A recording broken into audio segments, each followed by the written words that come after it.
पुणे जिल्ह्यासाठी हवामान विभागाचा रेड अलर्ट. पुढचे 24 तास काही ठिकाणी विजांच्या कडकडाटांसह मुसळधार पावसाची शक्यता.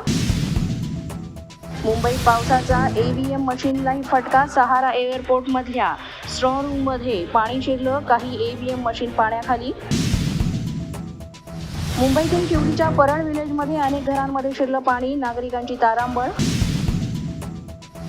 मुंबईत ड्रेनेज लाईनच्या खड्ड्यामध्ये एक महिला पडली. जखमी महिलेला रुग्णालयात केले दाखल, मात्र उपचारादरम्यान या महिलेचा मृत्यू. मुंबईतल्या विविध ठिकाणांवर अधिकाऱ्यांचं विशेष लक्ष. पालिकेच्या नियंत्रण कक्षातून नजर ठेवली जाते. पालिका आयुक्त भूषण गगरानींनी घेतला आढावा. मुंबई आणि ठाण्यामध्ये आज अति मुसळधार पावसाचा इशारा हवामान विभागाकडून देण्यात आलाय. यासाठी रेड अलर्ट जारी. आवश्यकता नसल्यास घराबाहेर पडणे टाळा. मुंबईच्या तिन्ही मार्गावर लोकल सेवा सुरळीत. रात्री पावसामुळे लोकल सेवा ठप्प झाली होती. मुंबईमध्ये रात्रीपासून पावसाची उसंत, मात्र दिवसभरात पावसाचा जोर वाढण्याची शक्यता. हवामान खात्याचा अंदाज.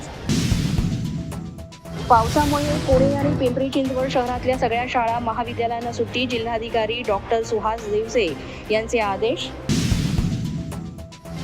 मुंबई शहर आणि उपनगरांसह ठाणे आणि पालघरमधल्या शाळांना सुट्टी. हवामान विभागाच्या अंदाजानंतर पालिकेकडून खबरदारीसाठी घेण्यात आला निर्णय. अशाच नवनवीन आणि ताज्या घडामोडी पाहण्यासाठी पोलीस माझा न्यूजच्या चॅनेलला सबस्क्राईब करा.